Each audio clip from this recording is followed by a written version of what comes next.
other aspect of your business. Right. So you look gorgeous as always. Thank you. I know. We are So, in the office like the first time together in since February. So, uh-huh. but we're social distancing as well. And so this will be interesting to have us both join in. Yeah, I think everybody's sort of getting back to work, and we're doing the same thing. We all have private rooms, separate rooms. So, and I'm looking forward to getting back to work too. Yes. Yes. So last time I saw you, you were picking up your kids, and I wanted to ask you how, you've got a very dynamic professional life and you've got a personal life. So how do you balance um, children and an active professional life?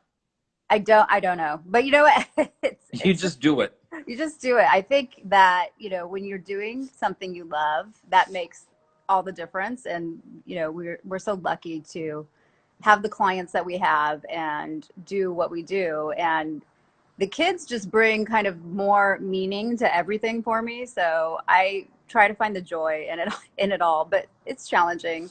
And being in the quarantine and with the family like 24/7, because we've been really good about being safe and keeping it a tight bubble. You kind of start to, I kind of lost days for a while there, or just kind of go crazy, but it's all good. How about you? Oh, great. No, I've actually been very busy, and I'm finding myself actually busier than normal times, and it's working on Zoom chats like we've talked about previously. It's a little fatiguing, but we've been plenty busy, so I'm keeping occupied, doing long walks, and spending my weekends in Santa Barbara. So it's great. It's wonderful. I love that. Anyway, so you're a Los Angeles native, aren't you? Yes, I am. So And did growing up in Los Angeles and your exposure to, I guess your exposure to Hollywood must have had a great impact on you, because that whole era and the period of Hollywood Regency architecture has had a big impact on the direction that you and Ron have taken in your career, right? for sure. Uh-huh.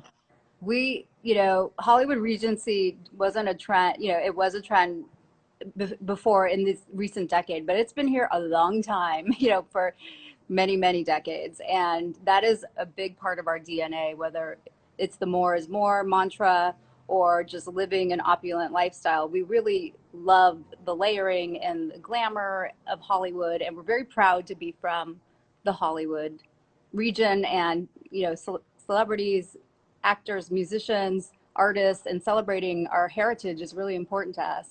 Uh-huh.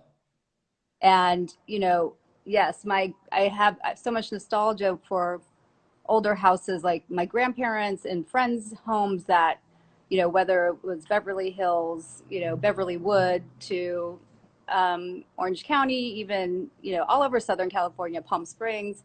And you remember the interiors from almost a bygone era. And I don't want to be like an old codger, like digging my heels in, like, no, don't, don't change history. But there's something pretty magical about Hollywood that we want to preserve and make sure it's carried forward for, you know, into the 21st century as well.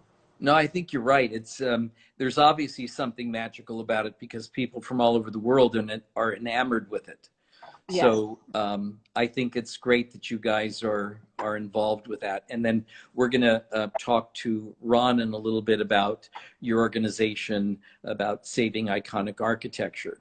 So when you were young and growing up, what was it that sort of directed you uh, in the direction of interior design? What sparked your interest? I've always had a love for, I think, art and color, and I think many people have the same experience. But as a child, my parents let me redecorate our whole house, move around things. I was always painting. We painted a huge mural in our living room, right on the wall. It was a landscape mural that my mom and I did, and it was just, if you felt like the need to just be creative, it was very welcomed in our household, and so I enjoyed that a lot. And I think, growing up, I was born in the 70s. And so here in Southern California, and, my parents were, they had a VW van and were surfers. And, there was bohemian type personalities too. So I think that mix, like from Laurel Canyon to the grandeur of architecture and design, and just being in the city of Los Angeles, like driving through the city from the coast into, all the way to downtown, you would see such a change of the landscape, like the topography and the architecture. And I was always just so fascinated by it, and fell in love with it, really. And to see things like that disappear now in this generation at a rapid rate, it's really heartbreaking for me. And was there something in particular that you look back at and think that, gee, this was one of the things that I loved, building a particular type of furniture, anything that really you thought was inspirational? Yes, I mean, I love old Hollywood films, and to see the sets from like All About Eve, and kind of the grandeur of living, and from like Billy Haynes to John Elgin Wolfe, Right, it, right. it, it just resonated.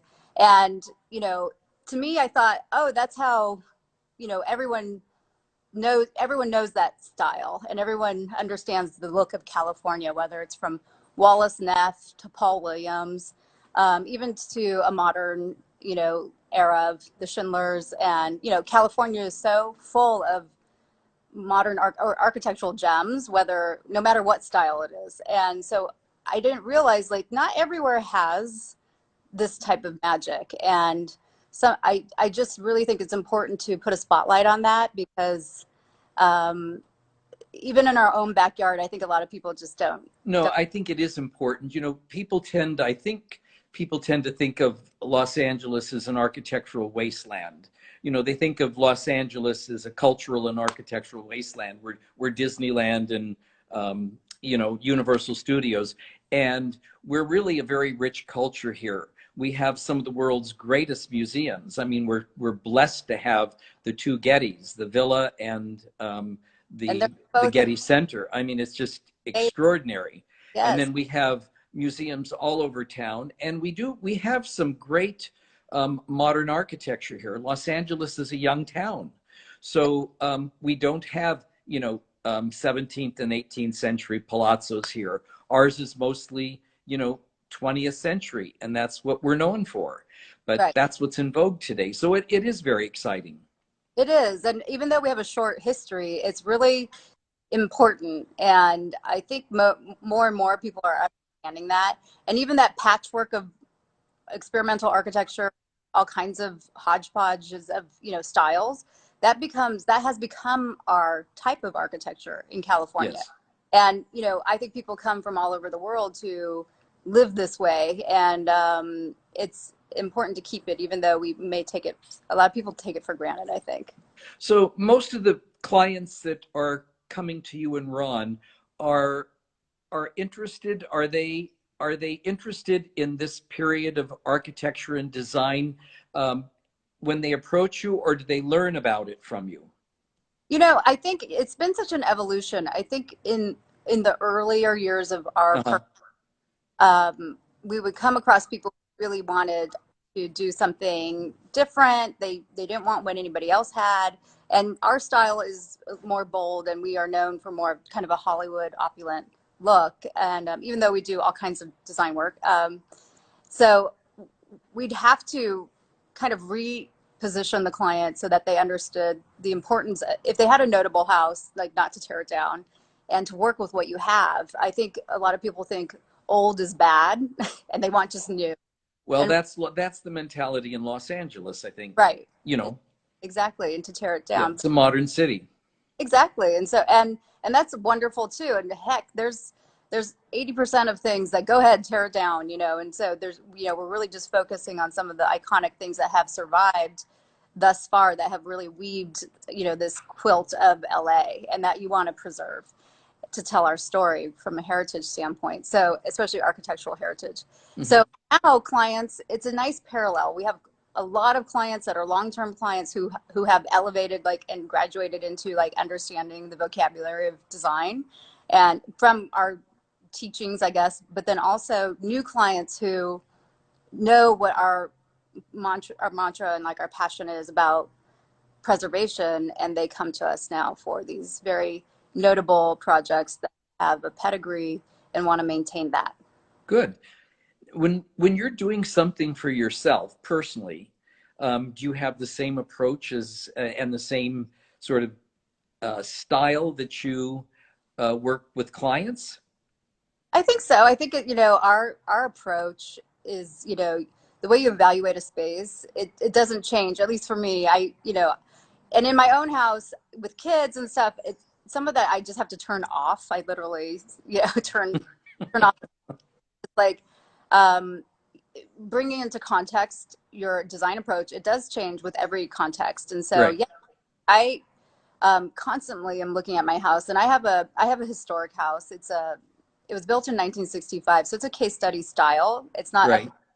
program, but it's a wood and glass post and beam. So really, when you approach a space like that, it's very different than a standard house. Even we have limited storage space. There's a lot of open light and to work with, and so it is what it is, and you make it work. Oh, great. Yeah. So, um, do you have, is there anything you can think of Los Angeles, either architecturally or in the design area that you would consider your favorite or something you think is the most outstanding? Oh my gosh, there's so many. I mean, I love the bygone era of like the romantic Spanish homes. Again, the Wallace Neffs, and there's a house by Robert Farquhar, who the architect, and it's in Holmby Hills, and it's called Right.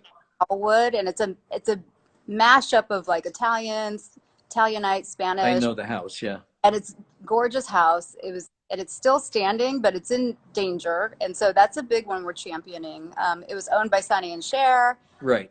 Buddy Curtis lived there for a number of years, and it's just a real nice example of old Hollywood, and Right. the last of its kind. And it would be a real shame for it to disappear. But there's so many. I mean, there's another one that we were really advocating that's really controversial, called the Lytton Savings Bank, and some people either love it or hate it. And it's Right. a folded roof line, um, metal roof. It's a huge, huge bank on the corner of Sunset Boulevard and Crescent Heights. Right. Right. It's in a strip mall now, but it is again a good example of that era. And those type of banks are gone. Most of them have been demolished, and so Right. this one's on the chopping block too. And it's really sad because it was a historic property. It was designated historic, and that got revoked for some crazy odd reason, which is Right. so. Well, I think we're going to expand this and talk to Ron. So he's probably chomping at the bit, waiting on the side to throw his 2 cents in. And again, we're social distancing, so I'm going to get up and move, and then he's going to join in. So Okay. I am so happy to see you, Mark. It's so great to just spend some time, and I'm such a fan of yours. So thank you for having me on. Thank you. Thank you, Jamie. Have a good weekend. Hold All on. right. Bye bye.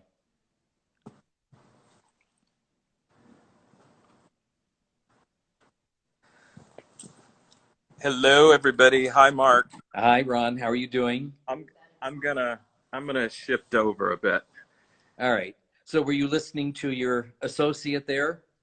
I was, Okay. even in my social distancing. Yes. I So, I just learned this about you the other day. I know you're also a Los Angeles native. I am. I'm a third generation Angelino. Yeah, one of the rare ones. Yes. So, um, how did you get in design? And I just learned that I think your father was a musician. Is that Yes. right? Yes, he So was. did that have any influence in your direction for a career? It had a huge influence in my design career. Unlike my business partner, who was trained solely in interior design and architecture, my first degree is in finance.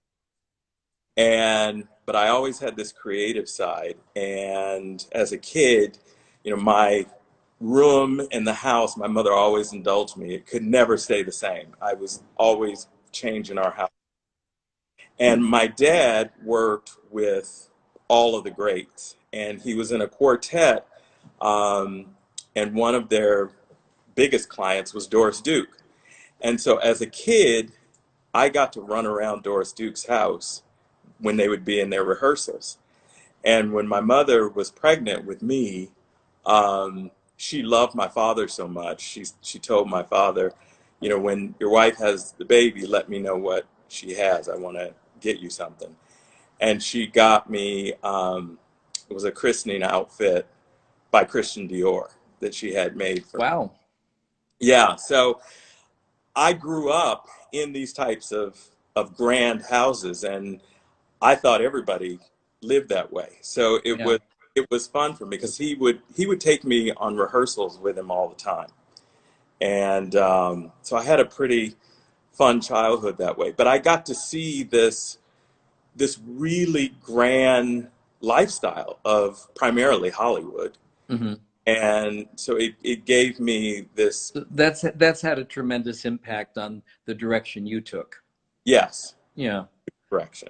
So the one thing that I find fascinating that about you and Jamie currently, you have an organization called SIA, Saving Iconic Architecture, Yes, and it's one thing that that's very interesting to me, and I'd like to talk a little bit about it. If is that okay? yes. I know it happens to be a passion for the two of you. So how did the two of you get involved, and how did you start this? Well, interestingly enough, we've been fortunate to be able to have great clients who can afford the best of the best of architecture. And we were finding that we were going on uh, consultations with potential clients, and we were going on these beautiful homes, you know, uh, Wallace Neff's, A. Quincy Jones, and we had this continuing theme that people were saying, "Oh, well, you know, we bought this house, and but it's too small. We're going to tear it down." And we were horrified. It's like, you know, why'd you buy it if it was too small? Um, and the straw that broke the camel's back was we were invited to on a consultation for the Jim Backus estate in Bel Air, and it was completely intact. And the Backuses had lived there for many, many years in beautiful grounds. And we got into the foyer with the potential client. First thing she said was, "We're going to tear it down because it's too small." And Jamie and I, we were checked out at that point. We knew it wasn't going to be the project for us. And but we went along with it, and we left there thinking and saying to one another, you know, someone's got to do something. Someone's got to do something. And we started reaching out to the LA Conservancy, and you know, they're great, but they were overwhelmed by what they have going on. Hmm. It So was just too much for them to much. deal with. And So how do you determine whether something has historical value, um, architectural value, or history to it that's worth saving? Who determines that, and how do you come up with that? well, how we come up with it is, you know, one, who the architect was, and in a lot of cases, um, the historic significance of the house, who lived there, what happened in the house, where it is, that type of thing.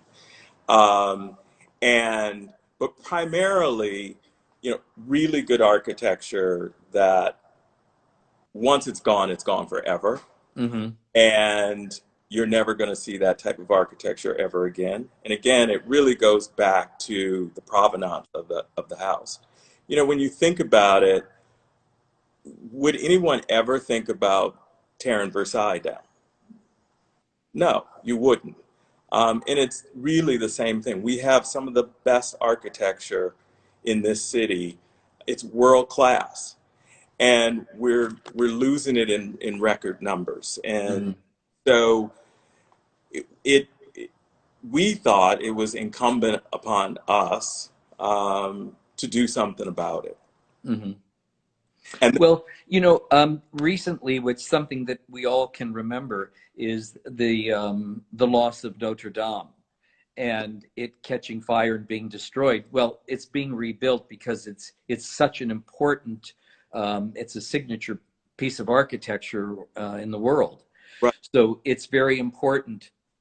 Um, I know I've been very fortunate to work on a number of historic homes from Italy to London. I've done several historical restorations in Nantucket.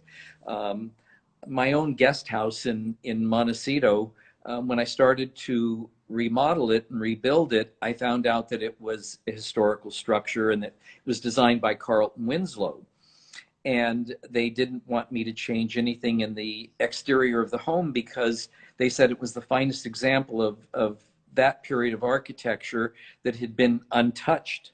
So as I began to work on the house, of course, I saved the exterior. I made some changes and updated the interior, but there were elements of it that I had thought of changing, and out of respect to Carlton Winslow and the history of this house, I saved them. And when the whole project was done, I felt the house was richer because I did save these elements. And I understand the importance of saving things because we travel around the world and we travel around the country and we see great buildings. They inspire us. We want to copy them.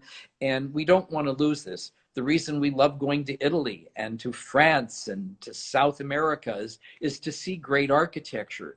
Um, it, it it moves us. It's very important.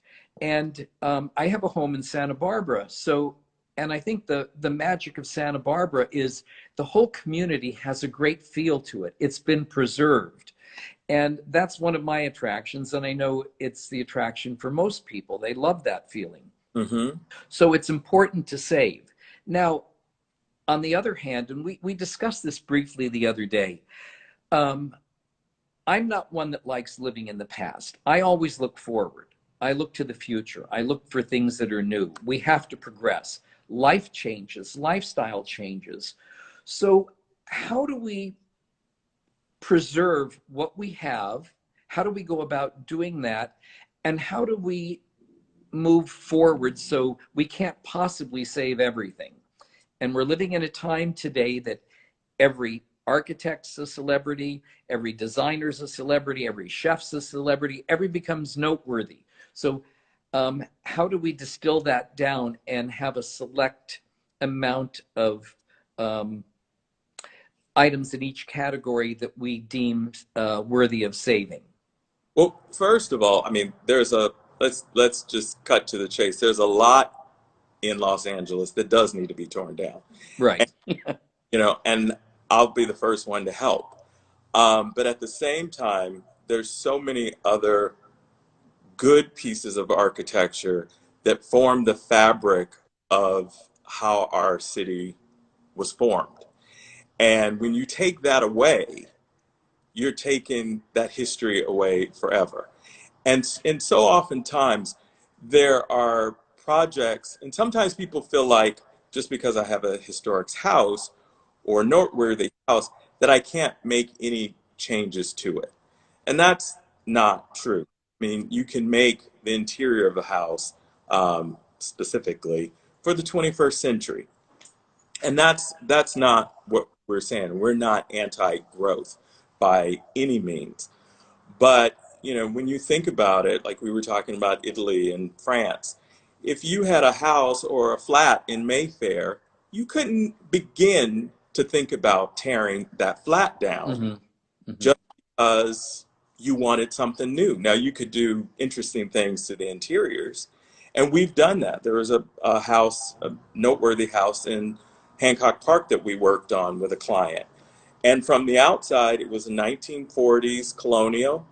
It was gorgeous, but our client has a real modern sensibility, but she also likes the classics. So from the street, the house was completely 1940s, updated, but when you walked inside, it was completely modern.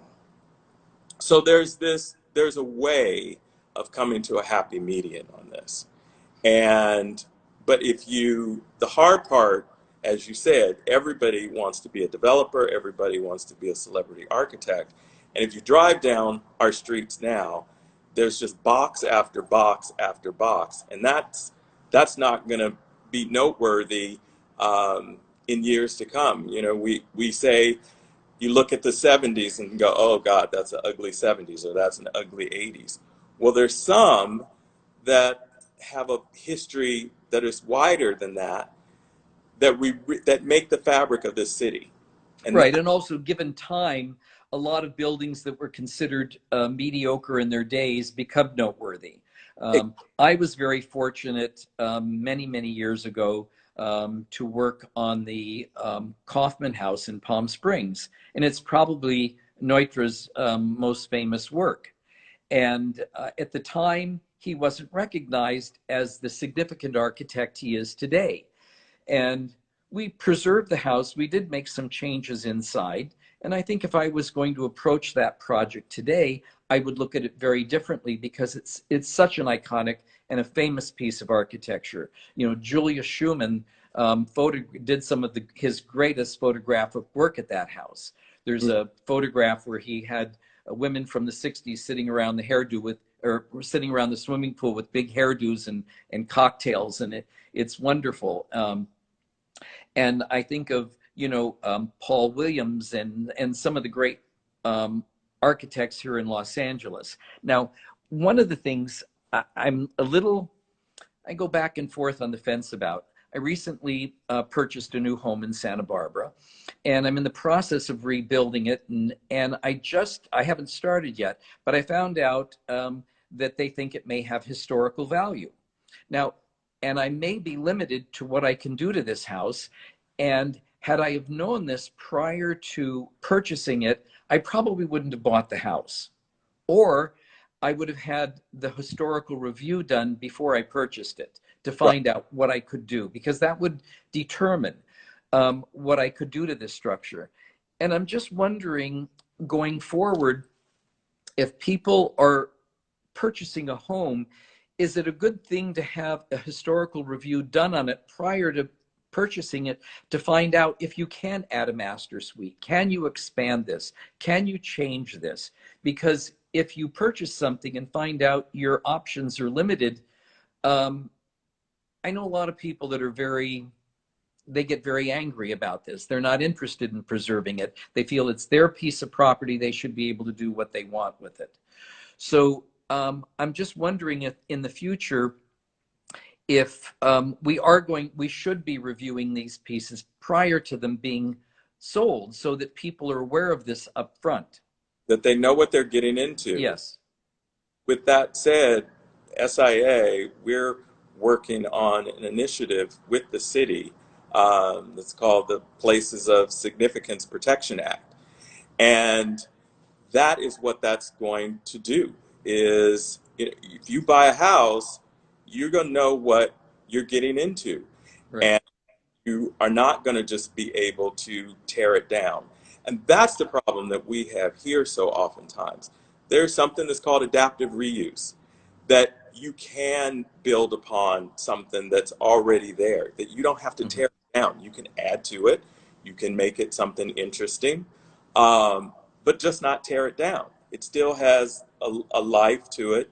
The Chewy House, Richard Neutra's, one of his top 10 houses that we were instrumental in saving, was going to be on the chopping block. Mm-hmm. New owners, this is a perfect example. Tim Campbell is the architect on it now, and we're doing a really mindful addition to the house. Mm-hmm. But the core of the house is still going to be there. And the owners, who are fantastic and love architecture, it is going to be spectacular and build upon what Richard Neutra set forth in it. And is the client excited about this now that they? Yes. Well, that's good. That's good. So, and there are a lot of people who seek out these types of houses because they're art. I mean, Right. Well, you see in the real estate ads today, they now have architectural gems. They talk about this is an architectural masterpiece, and they're selling them as such. right. But I think in that case, it's great because the people that are purchasing it will know that there probably will be limitations. And that's But do you think the average person is aware of architectural history and the fact that they may be limited into what they can do when they make a purchase?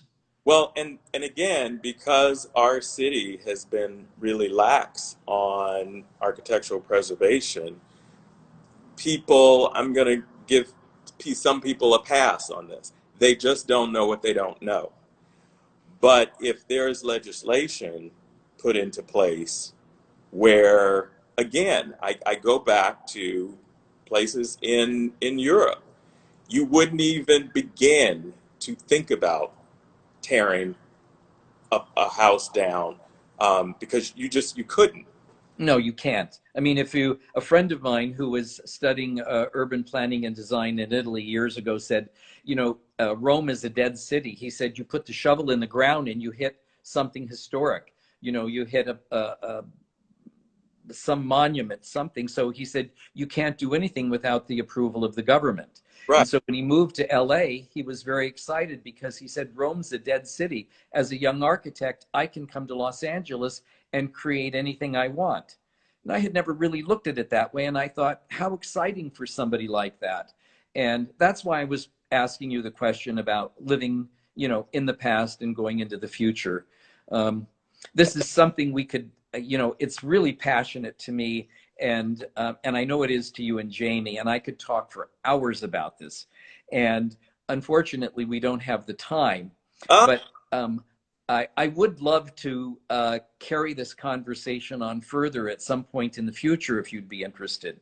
Definitely. And I noticed that we have some people who are watching us, and they're proposing some questions, and unfortunately, we just don't have the time. Yes.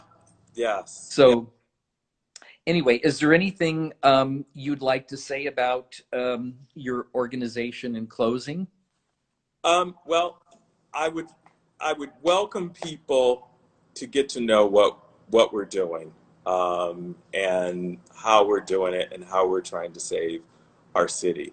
And again, we're not anti-growth. I want that to be known.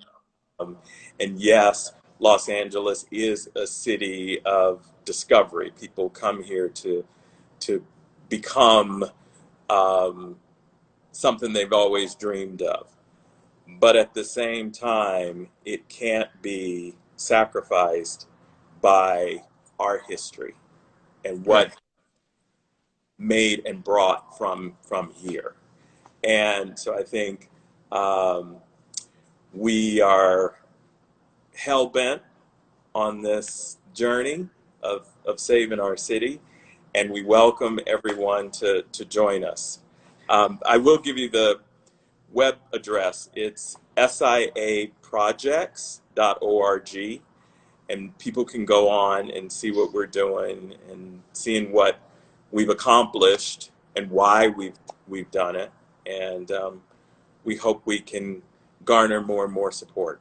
Good. That's great. Thank you, Ron. It's admirable. Thank you. So is Jamie still there in the background? She Or is. did she? She's in the other wing of our. Okay. All right. Well, hi, Jamie. Anyway, I want to thank you both. It was great. I adore you both, and thanks for talking. Thank you. All right. Goodbye. And I'd like to say we have some very interesting people lined up in the next month or two, and I think you're going to enjoy them. Next week, I'm going to be speaking with the dynamic Sue Firestone, and I hope that you'll be watching because Sue is a very fascinating person. Yep. Great. Yeah. And thank you, everyone. I hope you enjoyed it. Bye-bye. Bye. Have a great weekend, everyone.